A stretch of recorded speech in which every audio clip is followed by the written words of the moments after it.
Hello and welcome back to Prism & Company.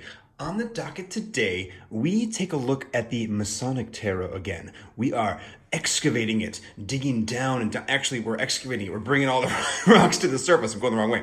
And we are uncovering all the secrets that lie within this deck's pips.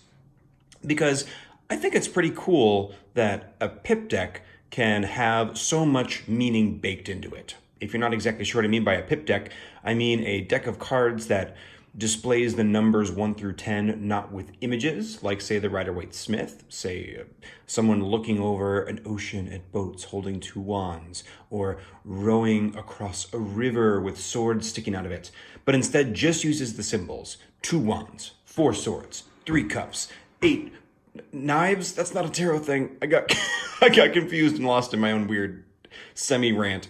Not rant, I was really trying to go for like rhythmic spoken poetry. But that is irrelevant to everything and anything. What was I talking about? I really don't actually know. In the last video, we talked about the wands and the swords. Nope. Try it again. We talked about the wand. Nope, those are the majors. Boy. Wands and the discs. Those are the things that we talked about. They're over there on the corner of the table and I can't reach them. That's why they're not showing up right now. If you watch my last video, you will know that I try and organize my table very nicely when I record. That way it's very easy to grab the pockets of things that I need. And anything that I deem unnecessary goes into the void, into the master in pile, which is just a ton of cards everywhere. And I can't find anything in that. So I was reaching for non-cups, non-swords, and that's where we're at. Today, though, we are looking at the swords and the cups. And we're going to break down exactly what all of these little details mean on these pip cards. Things like this border turning into this rope. I won't talk too much about it because we're going to go into it. And all the little differences of like symbols in the corners and things like that. Just from glancing through the cups and the swords, I feel like this is going to be a quicker one. There isn't as much variation as there is in the wands and the discs. And I think that's interesting. I wonder why some were more kind of detailed and some were less. Although I kind of thought that about the wands and the discs too. Like I didn't expect a huge amount going in. So I say we get started because I'm curious to see what ends up happening with these 2 suits. Great, let's do it. We're going to take this in batches. So we are going to do the 1, 2, 3, then the 4, 5, 6, and then end with the 7, 8, 9, 10. It seemed to work really well last time. I love having some things to compare to, especially when we're working with pips. There is limited visual information. And if I want to say something like, remember the symbols on the ace, you'd be like, well, yeah, but like, what the heck were they again? I'd be like, no, like, this is the symbol. This is the symbol. You get how having different things works. Okay, we're moving on. Now, the cups has one of the most interesting little visual motifs, and that is these hands. And how awesome and cool and weird are these hands? One of my favorite YouTube channels and one that really inspired me is Sacred Seed.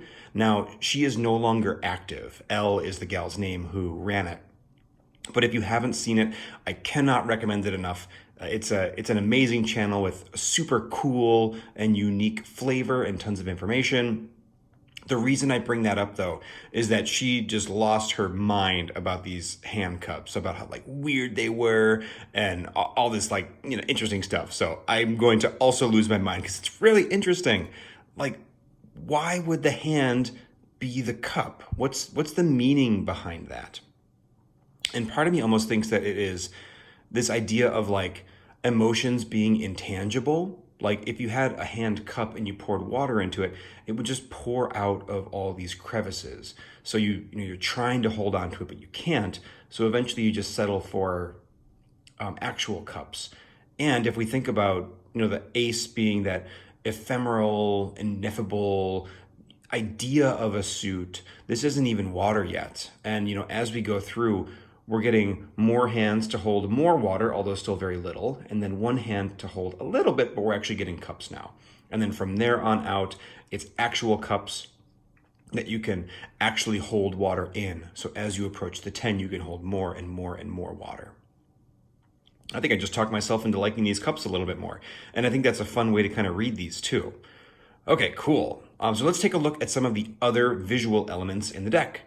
I think the biggest one here is going to be these borders. We have a very distinctive alternating pattern. And I just want to glance ahead. Do we have that same? Yes. So we have down, up, down, up, down, up, down. Great. So it alternates odds and evens, whether these are pointing up or pointing down. And I super appreciate that. We also have 3 different but very similar symbols here.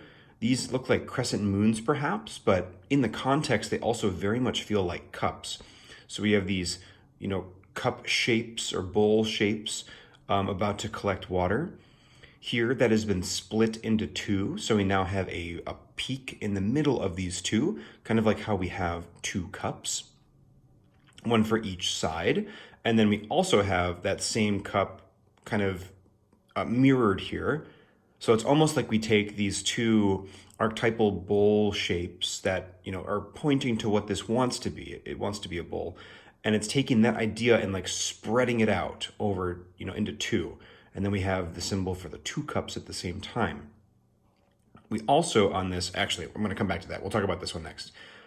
Then we have this shape, which almost to me reads as like a budding flower petal or leaves or something. It feels much more organic to me. Like the receptacle is now natural. So it's coming out of this idea realm into the real world, but it's not like a man-made cup yet, even though that's very much what's being depicted. It is like the idea of a natural cup, a leaf catching the morning dew, or potentially like a large basin of plants capturing rainwater. And you can even see a little bit of like rain coming down from the top. Perhaps it's spilling out of this cup and resting in these 2. Kind of neat. I really like what's happening up there. And I like that we have this symbol over here. Almost looks like the way you might draw a bird transforming into the raindrops. And of course we have 3 raindrops because this is the 3rd card. This is an interesting symbol though. Bird for sure, but I don't think that was the intention, or at least I'd be very surprised if it was. I'm not exactly sure what that's referring to. It might just be a little bit of visual decoration. Obviously it is matching the same width as this interior line here, so it might just be a little accoutrement. I'd love to see it connected in some ways, just to really kind of frame up the whole piece. But here we have the line turning into this rope, and that rope wraps itself around and brings itself back up. It's almost interesting how it feels like a staff transforming into a snake, like Moses style, and then we have snakes on the actual card too.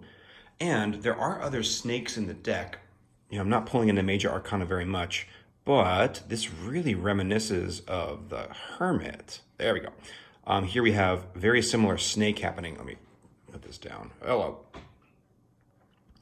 And here we get like the staff to snake kind of feeling, and those snakes just, it feels like a 2-headed snake in many ways. I mean, I think it is. So it's definitely calling back to that for me. So interesting. Okay, now I made a mess of things, and now it's time to clean them up again. Colin, you fool! See what happens when you just bring in random cards? I guess I do see what happens. I enjoy the correlations. Oh, now I can't. Doesn't matter. Every time I try and oh, whatever, it's fine. Then it like fits itself and it's perfect. So back to the original point. Goodness gracious. Here we have this loop at the bottom, and we're seeing that loop again over here. And I'll be very curious to see if that loop continues on through the suit. But it's this idea of like tying things together. It's very loose right now. This is not a tight knot, but just giving it a simple tug or pull would certainly get it there. And also it's curious to see that the ropes are rounded here, but there are a sharp angle. Now that's certainly like visual design in many ways because it's a frame after all, but this feels much more natural and organic, where this feels much more rigid. It's actually more approaching a square now. And squares, like we talked about in part 1 of Excavating the Masonic Tarot, are very earthy. Think the 4 elements, the 4 cardinal directions, north, south, east, and west, earth, air, fire, water. So now we're getting this, kind of ephemeral knot, but in a more structured way. I kind of like this in cups because if you think of that intuitive, emotional aspect, it's the idea of like making connections, but not in the swordsy way. I feel like the swordsy way has a tight grip on the handle. Everything is very understood and thought through and deliberate, where water is more flowy than that. It's connected, but there's space for the water to pass through and for, intuition or emotion to kind of ebb and flow and blossom. And, we have that on both of these. The 3 definitely seems tighter. So it's like slowly pulling tighter. I don't remember actually. I'll be curious to see if maybe the knot gets formed at the end. I don't think it does, but that would have been kind of a neat little visual cadence to look through. Here on the 2, and I believe on all of the even cards, we have a plumb line, and that has a square on it as well. Now, a plumb line is another builder's tool to help you get a good vertical. You lay this tool down on, say, a stone, and if this falls flush, you know that it is level and vertical. If it is drifting to one side, you have to even out the stones a little bit more. So it's kind of cool that we have this very ephemeral knot and then this very structured tool that we're alternating back and forth between. I'll be curious to see how that comes up more, because it feels maybe even a little out of place here. I'm trying to think of if there's some sort of symbolism to the plumb line. I'll think on that as we go. 2 other things that really jump out that I want to be tracking throughout this whole suit are the colors. So we have red and green, which are opposites or complements on the color wheel, very Christmassy in some ways, and also the shape of the cups themselves, because so far, all the cups are pretty different. We have, I guess these are kind of similar. Okay, so maybe we have some similar cup themes. The ace is very ornate, as you might expect. The 2s feel very simplistic. The 3s may be getting a little bit more elaborate, and certainly maintaining that green and red alternating color scheme throughout. I also love the glow of these crystals on the bottom of the hands. You can see the alternate color as it kind of spills up. I would have loved to see some of that detail spilling down under the surface of these cups as well. I find the cups the least quality rendered in the deck, especially some of the later ones. They just look a little bit flat and a little bit half-baked, as opposed to the other suits, which have all of this love built into them. So we'll track that as we go. And I want to think about exactly why these 2 colors were used as well, because they both individually go well with the blue in the background. It is an analogous color palette to have this dark purple blue, which is next to green and is also next to red. But altogether, it is a little bit jarring almost. Imagine like this card with just the red and the blue. It looks really nice. It looks rich and almost royal. Or just the green and the blue, it almost looks aquatic. It gives you a very different vibe. Altogether, though, there's this dissonance. And maybe that dissonance was supposed to be built in. It's dissonant, yet the same. God, that almost sounds like emotions in some way. They are hard to deal with. They are unknowable in some ways, but they also bring us joy and excitement. And they're things that we want, but also want to push away. Actually, I might have talked myself into the color palette here. I think I like it. Well, great. This is the 1, 2, 3. Let's take a look at the next. There might be more here than I originally thought, and that is very exciting to me. I was about to lay out 4, but we're just going to stick with the 3. So now we have the 4, 5, 6, and this is really where you can start to see the quality of the cups, in my opinion, going down. Let's take, for example, I'm going to get them. Oh, they're over here. The wands. Like the 2 of wands here. There's a lot of detail and love in the rendering of these wands. These cups feel flat and hastily done.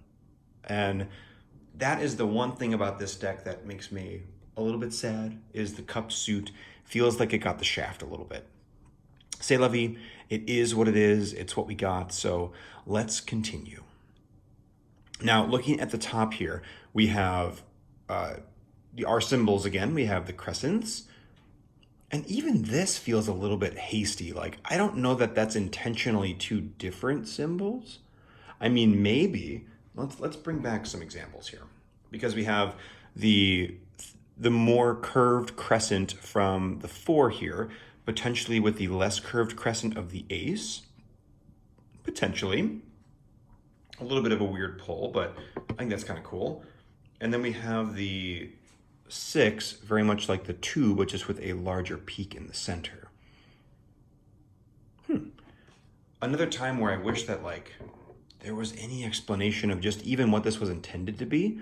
Because if this is supposed to be bowls or something, that would speak in a different way than if they're supposed to be flowers or something else like that. I'm not seeing as much progression here as we did in the 1, 2, and 3. Even these seem a little hasty. Like this one is thicker, this one's thinner, this one's thicker. That's okay. It is what it is. Now, one thing I do notice right away are the little raindrops here are now 5, of course, because we're on the 5, and they were raining down in the 3. Now they're bursting away. I like that a lot. I read Thoth primarily, and the Thoth 5 of Cups is very much about like volatile emotion, and the image in the Thoth deck is very windy. You see, flowers being blown about. So I imagine the water kind of being blown out of these cups, maybe emotions being blown out of proportion. It just feels very 5 to have all of our cups kind of sitting here, even a cup that is capped, which I don't think we've seen yet. I don't believe so. Oh, just kidding. We totally have seen it with these two. Oh, that's interesting. Okay, hold on. So we have capped cups here, and again, we're at the 3. So we're not yet in like the real reality of what this suit is. It's still kind of developing. Then in the 4, things start to open up. It's difficult to tell if these are capped or if the interior of those cups are just gold. I feel almost like they're capped. I get a very capped feeling, but now half of them are open, and now all 4 of them are open with just a single capped cup. And by the time we get to the 6, everything's open. And these 6s are really important in this deck. It's all about that meeting of the higher and the lower self.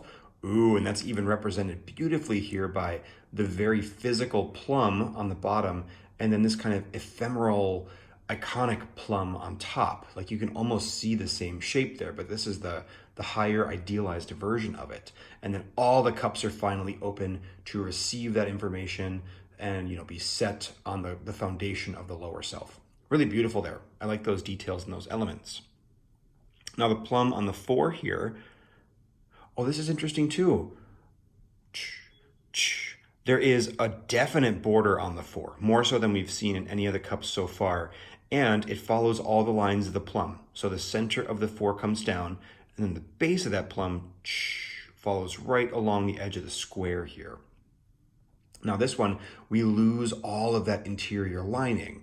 It's really trying to focus you in on just the cups themselves, the fact that they're open, and this mirroring. It doesn't want to distract away with all this extra little piddly stuff.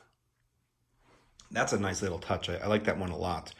There's not a lot of variation with the actual plumb lines themselves, but that's okay. There's enough variation interior-wise. And our knot here has retained the squared corners of the 3, but now the rope does not get any larger. It is just the border itself. And I'm curious, is it rendered in that gold? Oh yeah, it sure is. So it's rendered in that semi-metallic gold. So it definitely is still borderline. Borderline in that it is literally the line that makes up the border, not like borderline meaning or anything. Okay, cool. These 3 are really neat. I think as we get to more and more cups, the compositions are just going to get so full that we'll probably lose some detail, but I'll be curious to see. I say, let's take a look at the next. I always enjoy these 4 spreads just because it gives us, again, a little bit more information to play with. As I get everything all lined up, oh boy. This deck has the ever so slightest bend in it this way if the card was sitting flat on the table. So they really have a lot of turn to them, and that's okay, but it is a little bit hard to read with them or just lay them down. So that can get kind of frustrating in some ways. But nevertheless, let's take a look at our lovely cards here. Now, the first thing that I'm curious about is those lids. So here we can see 3 open containers, 4 closed containers, 6 open containers, 2 closed, 1 closed container, and all the rest are open, so 8 open containers. And then that one, I can't exactly tell what's happening there, but we have 1, 2, 3 closed containers. But now I'm doesn't matter. I'm kind of half second guessing that those are closed or open, but that does break the visual shtick a little bit. All is well and good though. Now, there's a very interesting thing happening with the 7 here. We have that visual motif breaking. It is now becoming 2. So it's kind of 2 knots instead of the 1. Now, for me, 7s are very much about resistance. And I think it's cool that there is more visual resistance in this image because we have literally 2 knots.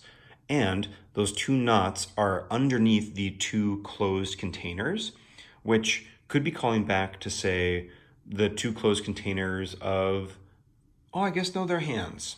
They're definitely hands in the 2 of cups. Maybe they're not calling back to anything, but the closed ones are under the knots, which is very cool.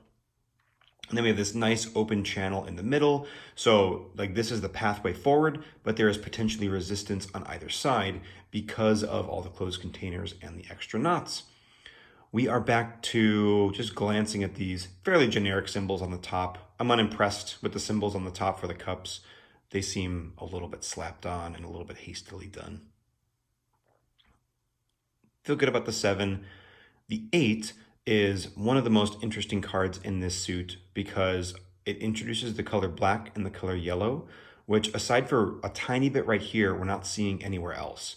So all of a sudden, these cups are much more fanciful and different. Now, coming from, say, a Rider-Waite tradition, you might expect this card, the 7, to be the one that is like fanciful and different. You would imagine someone looking up at clouds with cups filled with different things. That's a very traditional 7 of Cups depiction. But here we have it on the 8. And the 8, for me anyway, coming from Thoth, is very much about static emotion and not moving. So it's very curious that we have more stuff happening on the 8. And we even have our cup shape kind of like radiating out and shining down upon it, almost like it's illuminating these with little speckled bits of light, perhaps. This one feels the most dissonant to me from how I read and how I know other people tend to read the 8 of Cups. I'd be curious to see if anybody has any thoughts about how this relates to how you read the 8. Does this feel dissonant to you, or does it feel like it's kind of on brand? I think visually it's one of the coolest cards in the suit, just again because of all the differences that are happening. But symbolically, this one is falling a little bit flat for me, which is a shame because I like the card a lot. And, that being said, at the end of the day, reading a pip deck, it's not really about looking into the details. That can help and give you another layer, but I would have no problem actually reading this in a spread because it's still the 8 of Cups. There are still 8 cups on it. Not that you need 8 cups, but I know what it means. I can roll with that. That is just fine. Moving on to the 9, I like that we only have one closed cup here. So it's all of this open emotion, but the cup that is facing towards the top, going towards the top of the Tree of Life, towards Kether, is closed. We have not yet made that connection. But then over here, that cup has broken the frame, much like the wand breaks the frame in the 10 of Wands, and kind of explodes out of the top, and it is finally open. Very neat, very cool there. A lot of really cool visual variety in all of these cards, though.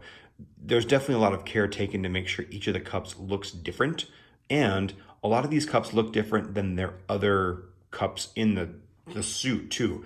For example, this kind of double crescent moon, you're not seeing that anywhere else in the suit here. This light red checkerboard pattern, you're just not seeing it. The lacy look with the yellow dots, it's just not coming up. You get the idea. So that I certainly appreciate, that level of attention and detail. It feels far more in line, honestly, with what this deck is trying to do, which is add a level of symbolism and intricacy to the minors. That's at least one of the things that it's trying to do. Now, this is definitely interesting as well. We have the breaking up of the double knots down here, and now we're back to the normal knot, but it is just shrunk down so much. He is, or she, I forget, has certainly ran these borders behind things in the background. So if they wanted to, they certainly could have, jammed that border all the way around here, but they decided just to keep it on the bottom. And they did decide to return to that knot pattern. And that might be that last little knot holding us back from reaching up and out with the 9. And then finally, once we get to the 10, everything up here makes perfect sense to me. Even this idea of like this symbol flowering a little bit, because a lot of these are very cup-like or very crescent moon-like, but we're finally flowering out. And I'm just trying to remember, the 2 had that flower, and the 6, that's right. So 2, 6, 10 have that kind of flowering pattern. The 6 certainly makes sense. That is that blossoming of Tifereth. The 10 definitely makes sense. That is the fulfillment of the suit.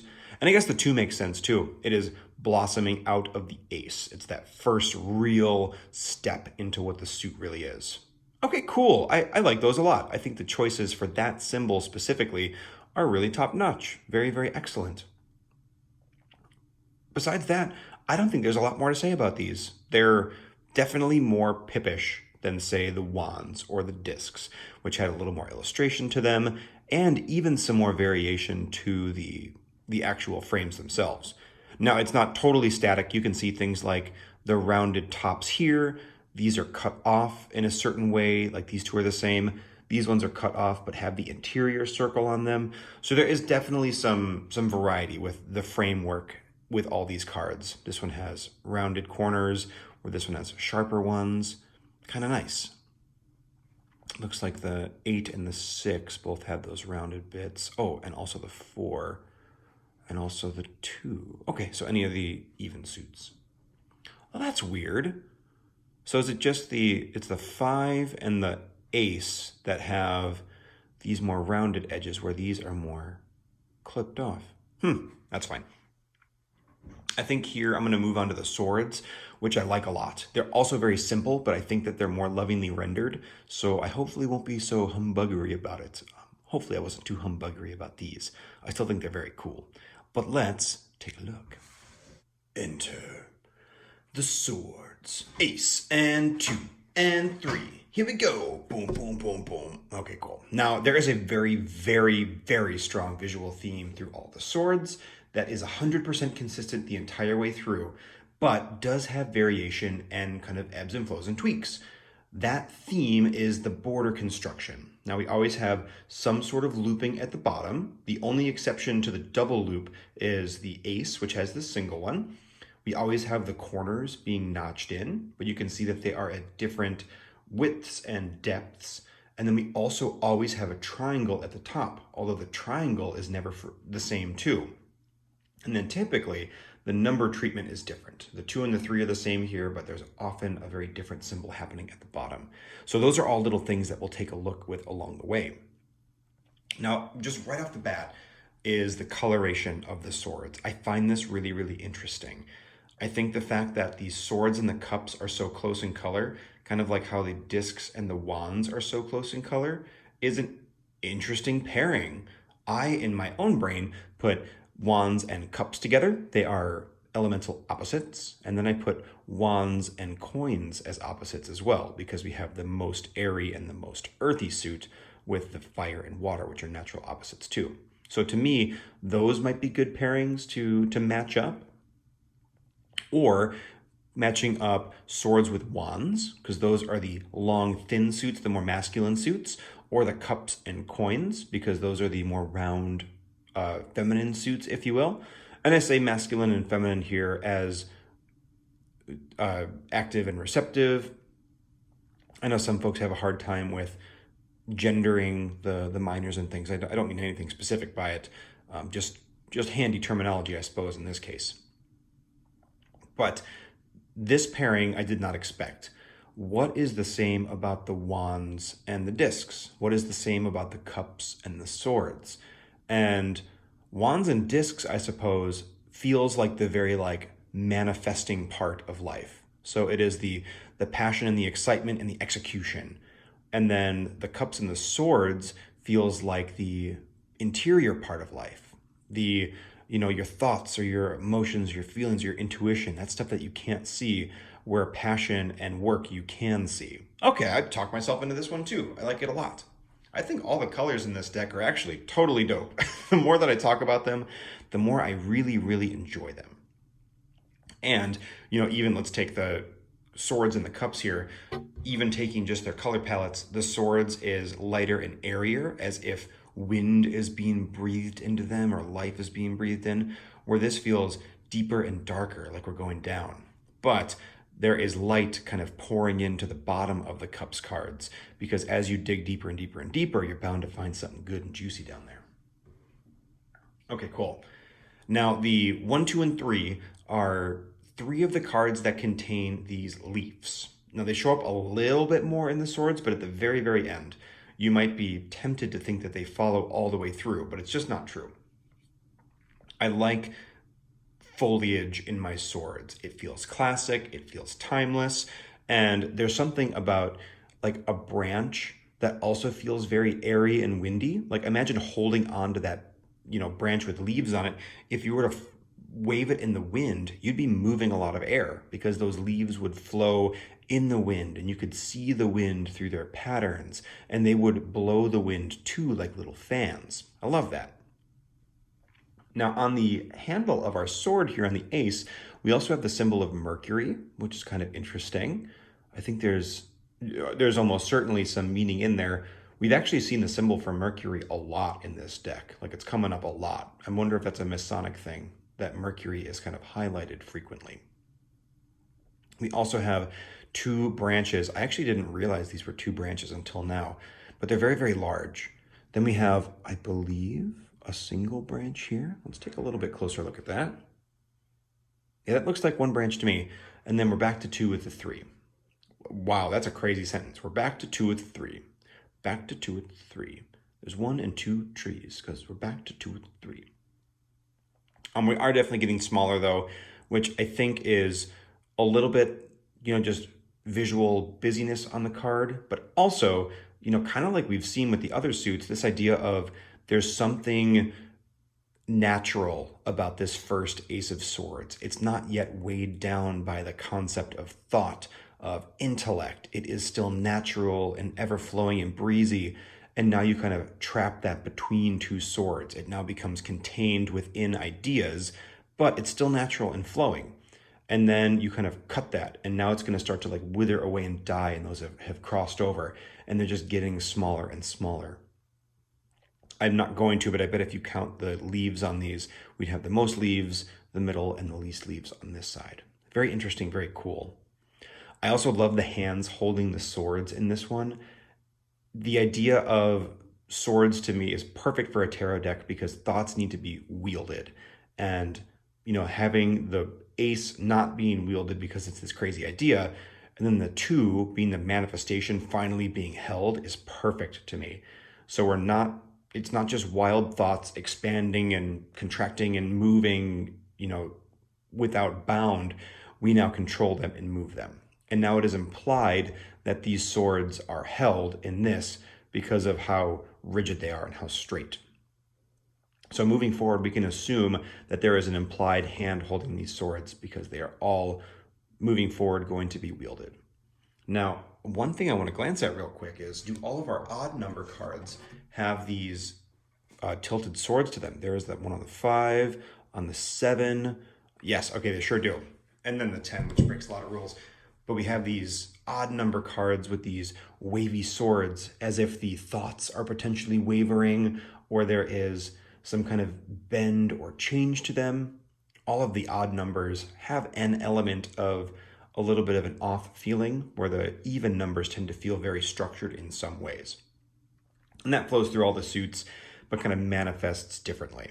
Super interesting. Taking a quick glance at the bottom here, I want to talk about this split treatment, and it really sort of seems to be following the cadence of the swords themselves. So we have 2 swords with 2 very separate bottoms, and now this 3, it's implied that it's a single arc, although it's broken up like the 2 is. So here it's very disjointed, very separate. We took this and snipped it in 2. And now here it's balancing back out. It's trying to reach back for that ideal, but it is now separated. There is no going back from what that was. Let's take a look at the top now. Here we have this eye in the pyramid. That's another very, very Masonic symbol, the eye in the pyramid. And it's that all-seeing eye of Kether, of that top Sephiroth on the Tree of Life. And it is just radiating out in every way. And we can see it almost radiates into the shape of swords or something sharp as it pierces into this realm of thought and idea. And now here, once we wield it, that symbol now instantly becomes iconographied. That's not a word, but here we go. it instantly becomes an icon. We've taken the reality of what this thing is and put it on paper. We made it a symbol because we can think about symbols. We can't necessarily think about realities always. So we've really taken that and kind of like drawn it and illustrated it and made it so. And now we take that and it gets bigger because the idea has grown. Threes are all about expansion and growth for me. And that border gets way thicker because we're really defining the sandbox that we're playing in. And all of these shapes that were going out, they were spreading and growing, are now going in. The idea is being internalized. It is being collected. Because what do we want to do with knowledge? We want more of it. We want to learn and collect it and put it all together. That way we can make this one solid idea that we can hold on to, even though that's rarely the way that like ideas tend to work. Really cool. I like this progression a lot from the 1, 2, and 3. Let's take a look at what we got next in the 4, 5, 6. Oh, swords, man. Swords is such a cool suit. Part of me thinks I like swords because it is swords on the page, and swords are just kind of inherently neat to me.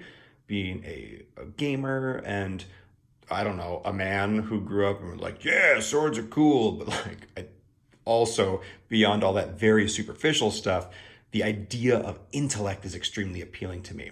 The idea that our ideas are powerful and they can control us, or we can wield them, or they can wield us, all these different things. That it's just very cool to me to see different artists interpret that idea in different ways. Okay, so again, here we can see treatments on the bottom. We have very different looking, but still separated by 2 arcs.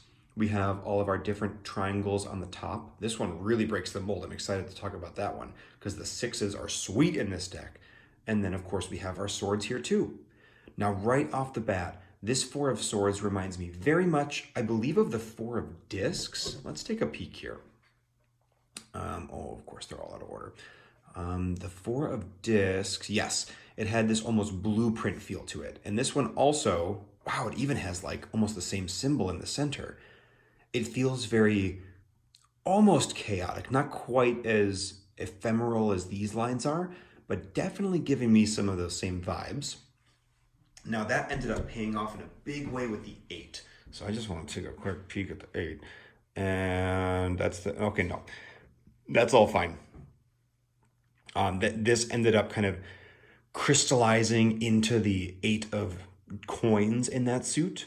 But the idea of thoughts here, I said the idea of, and then I couldn't think of the next thing because I was trying to get the idea of thoughts, but it's a hard thing to nail down, which is 100% my point. It doesn't get nailed down more as you go. It just gets more and more, and they spin and twirl, and that's when you get like the 8, 9, 10 of swords, which are just like crazy because there are so many thoughts and it's so overwhelming. Of course, 10s are completion, so in some ways it's like so many thoughts that it goes back to the ace, but I digress. Here though, with our 4, it gives me a real building vibe, specifically with this triangle on top, because we almost have crown molding. We have little bits cut out of the edge.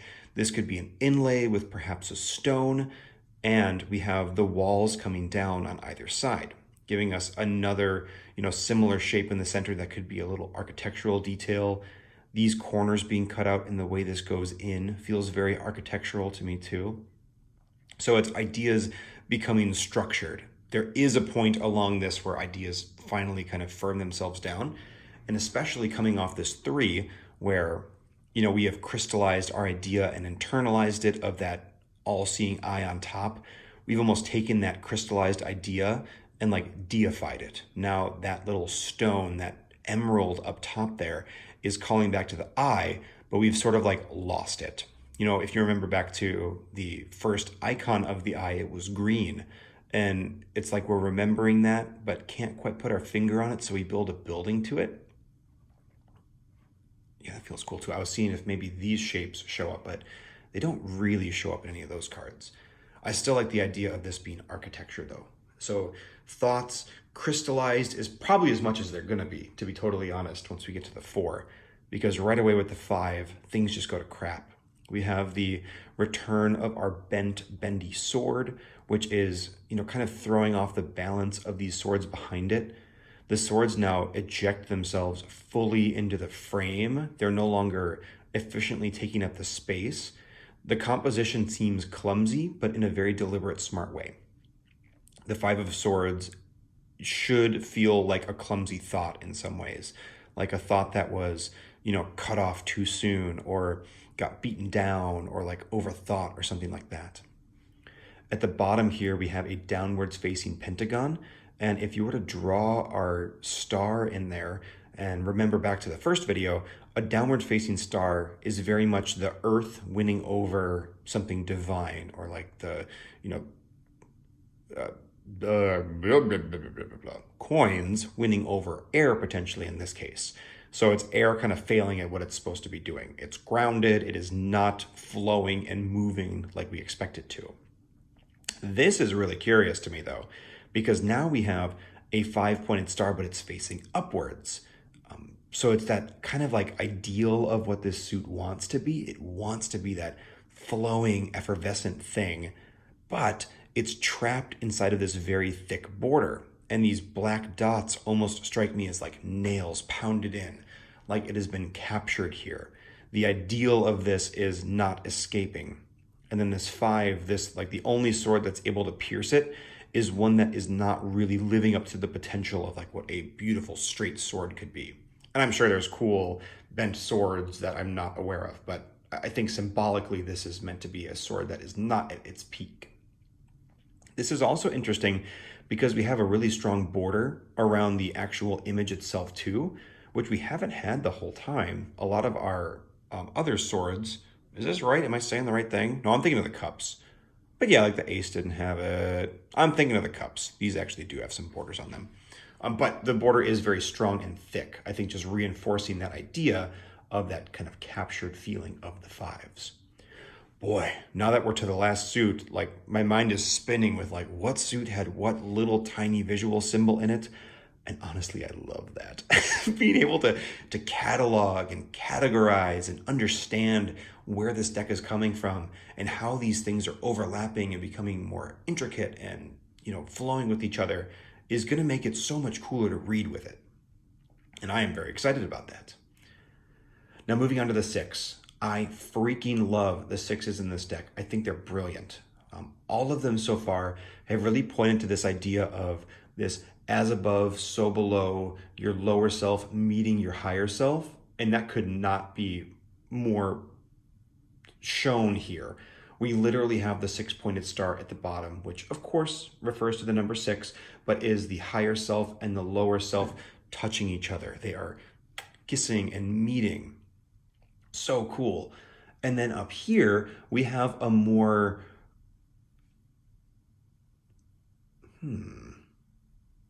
words have left me, apparently. We have a more abstracted version of that idea.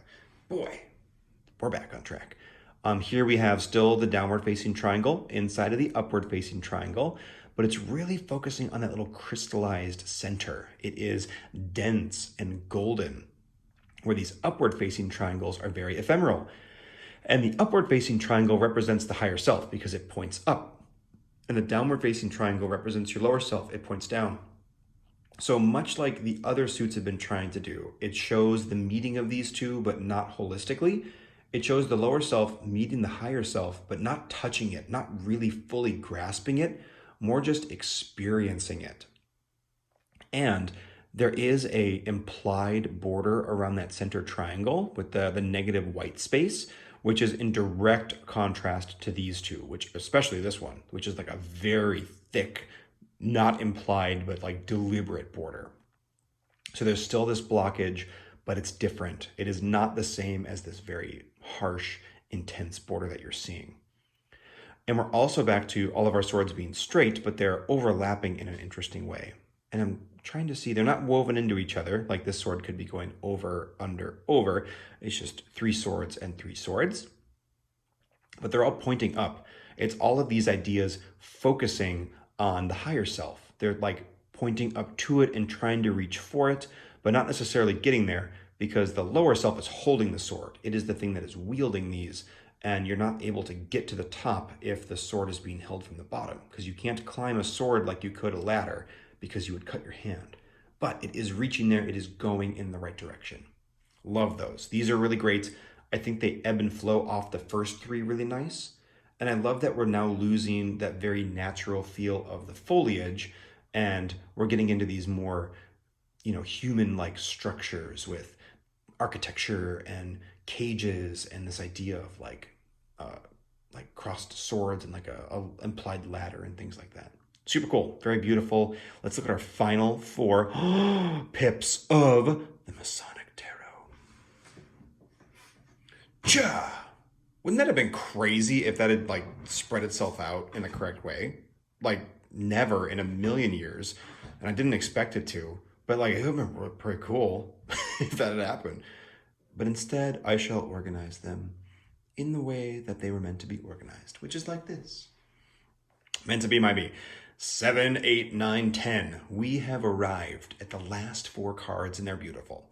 Now, again, we return to things like the bottom being, cha-cha! The bottoms being these double arcs, except for the 7, which is not. It is breaking our mold.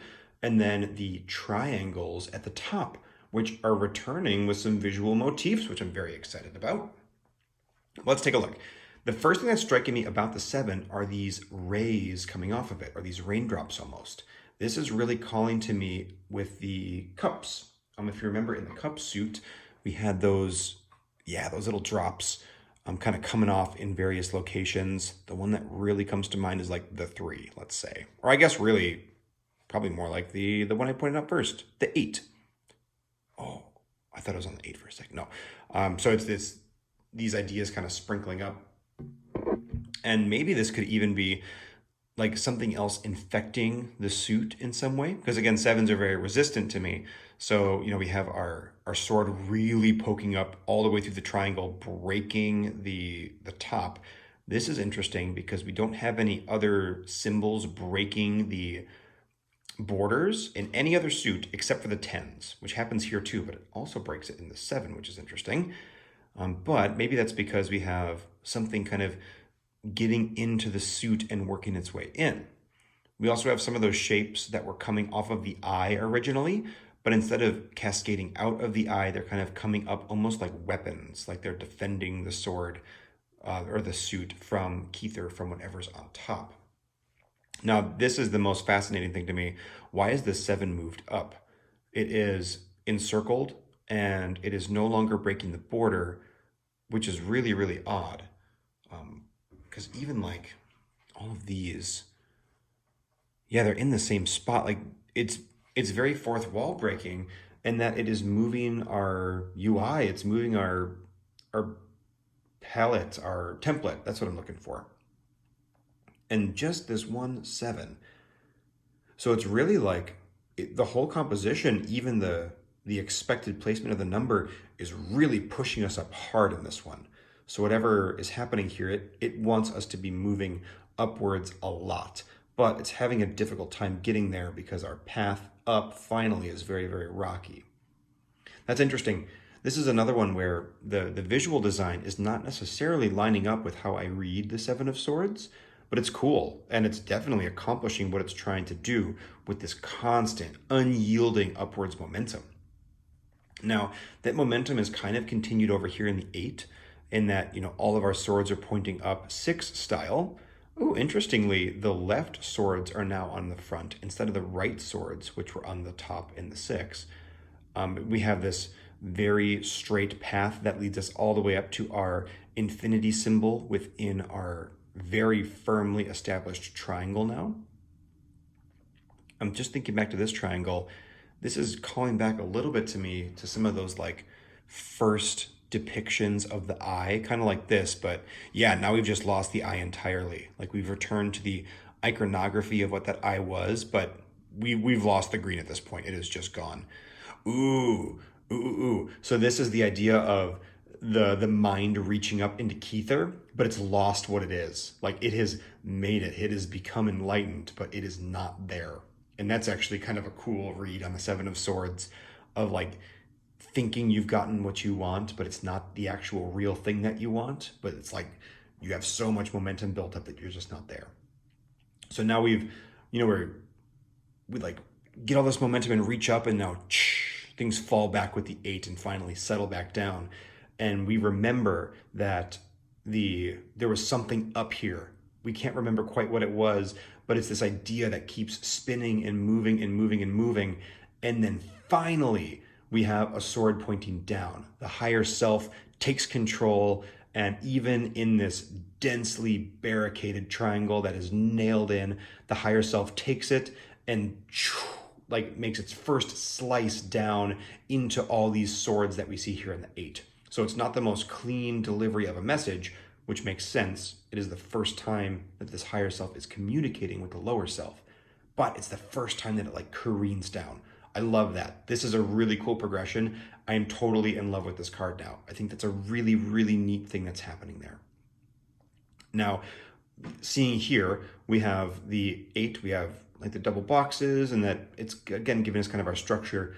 But the 7 to 9, we have the 1 circle around the 7, which is not filled in, it's not very structured. All of the gold is kind of like seeping away. Where on the 9, we have the double circles. It is now encircling the number because the higher self is talking down. So this is trying to send things up, where this is being collected back down. And then finally at the 10, we have all of our swords pointing straight up. And everything is now rising, but it's rising in the proper way. We have our 10 firmly established now back down at the bottom, unlike the 7, which was trying to rise and kind of float away here. We do have our curved sword, which is kind of interesting, but this time, instead of piercing nothing and like missing the point, it is now going through the symbol of the sun, of light, of Kether. So we've gone from this idea of what we think Kether is, this all-seeing eye, to the actuality of like this beautiful infinite light. If you imagine approaching the sun, eventually it will just completely consume your vision into whiteness and then blackness and then probably back into whiteness again. I'm sure it'd be quite a thing. And we're back to the very architectural look here too. So it's almost like this temple feel again, because we have the sun up there, but it has now been firmly established as the correct way to view what Kether is, to view what this higher self is. We also have a callback to the ace, because remember, the 10 is always going to bring us back to the ace, so we have to bring back the plants after going through all of this craziness of the swords that happens here. Beautiful, just beautiful. The 10 of Swords is a pretty heavy card sometimes. This feels like a very light, airy interpretation of it because of, just where the journey of these has gone. And I think that's really, really interesting. I also love that this is the only card in the suit with a straight bottom, because it has firmly planted that like this is the lower self, and then everything reaches away from that and it reaches towards that higher self. Super duper beautiful. Well, this was cool. I gotta say, the cups, probably my least favorite suit in the deck, but they're still very lovely. I think there's still some cool stuff that was worked into it. I think in general, I don't like one of these more than the other. I love the suit of wands in this deck from their visual look. I love the suit of coins because of the interesting things that it does with like extra symbols and extra little illustrations. The cups are cool. Like there's some really, really high highs in the cups, like the hands, those just super weird symbols, and a lot of the beautiful attention to detail with things like different patterns on every single cup. And then the swords, I love the swords in this deck. They're simple and elegant pips, but they also have a lot of meaning baked into them, and I think that that's very, very cool. I think all in all, I am more impressed with this deck than ever. It was already one of the top 5 decks I couldn't live without, and that has firmly established its place. My next goal for myself is reading with this more, because I avoid reading with this deck like the plague, because I have convinced myself that it's a bad reader, but I'm pretty sure that that was just me being a bad reader and not trusting the tools that I work with. Because it's sweet. It gave me so much to work with, especially when it was in context with each other. When I could see the 5, 6, 7, 8, 9, 10, those lines were really being traced throughout the whole deck. And now that I know that and can look for that, I think I can start to weave those bits into the narrative of what the reading might be. Great. In the duel of the excavated Masonic Tarot, I would love to know, did you have a favorite suit now that we're all the way through? Did you like the cups or the swords better in this one? And did I miss some crazy cool stuff in the cups? I don't think so. They're just cups. But anyway, I'd love to know. Either way, it was an absolute pleasure to be chatting with you guys this whole time. And I really, really hope you enjoyed. I'll see you next time, everybody. Bye-bye.